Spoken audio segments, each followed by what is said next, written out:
lytter til et kvarters historie. Der går rygter om Kildevældsparken. Nogen har hørt historier. Ællinger, der lige pludselig forsvandt i sådan et hvirvel af skumsprøjt, der blev suget ned under overfladen og aldrig kom tilbage igen. Der er noget mystisk. 1 meters penge, 2 meter, 6-7 meter lang. Kildevældsparken er normalt kendt som en grøn plet til glæde for bydelens beboere. Jeg bor lige over på den anden side, bag ved kirken der. Det er faktisk kun min anden gang her. Jeg vidste ikke engang, det hed Kildevældsparken.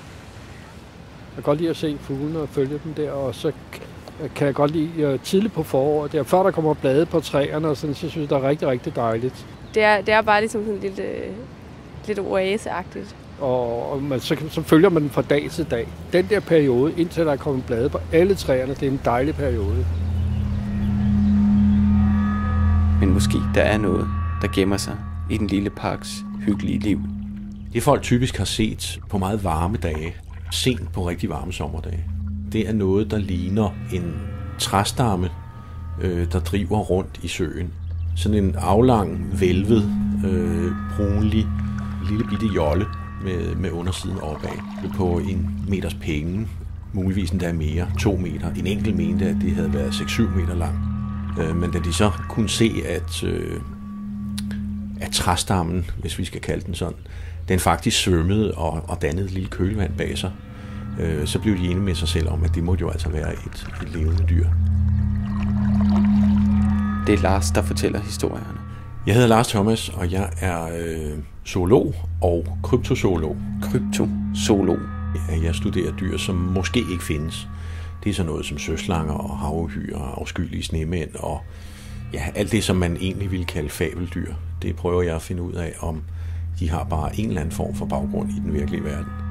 Men hvorfor lige her? Jeg blev interesseret i Kildevældsparken ud fra et kryptozoologisk synspunkt, fordi jeg for en del år siden ganske tilfældigt faldt over en lille bitte notits om, at engang i 70'erne var der nogen, der mente at have set en søslange i den lille sø i Kildevældsparken.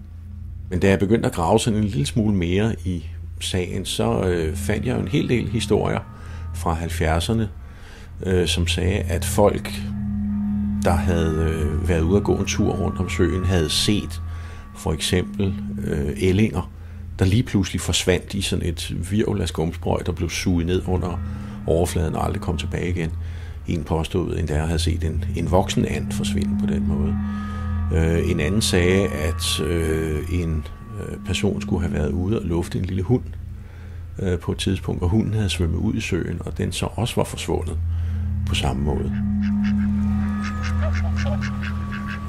Jeg er tilfreds med de dyr, der er her, sådan ikke. Det er nok for mig.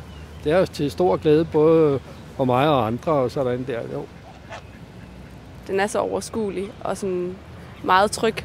Jeg synes ikke, det virker som om, der ligger et eller andet og ulmer under overfladen.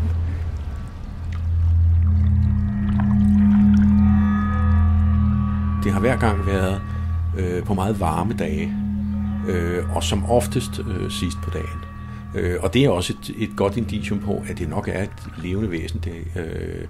Fordi når vandet bliver meget varmt, så falder iltindholdet.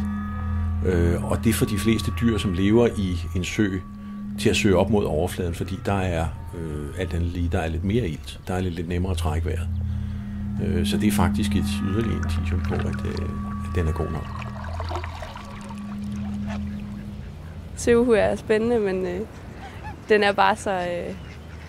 den virker så uskyldig i den her park, det er svært at forestille sig. Det var meget interessant. Det er ikke sådan, jeg får helt meget lyst til at bade i. Med nogen fantasi og sådan, så kan man jo godt forestille sig, at der er et eller andet sådan, ikke? Men nej. Rent nøgtern, så... Nej. Men der er jo mange dejlige væsener ude på søen. Svanerne og mågerne og ænderne og sådan der, ikke? Så der er rigeligt med dejlige væsener derude. Ikke? Der mangler ikke noget.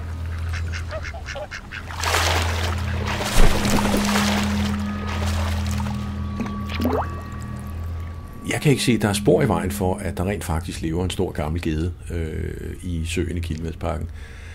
Geder kan blive meget gamle. Hvis de får lov til det, og der er mad nok, så lever de uden problemer i 30, 40, 50 år.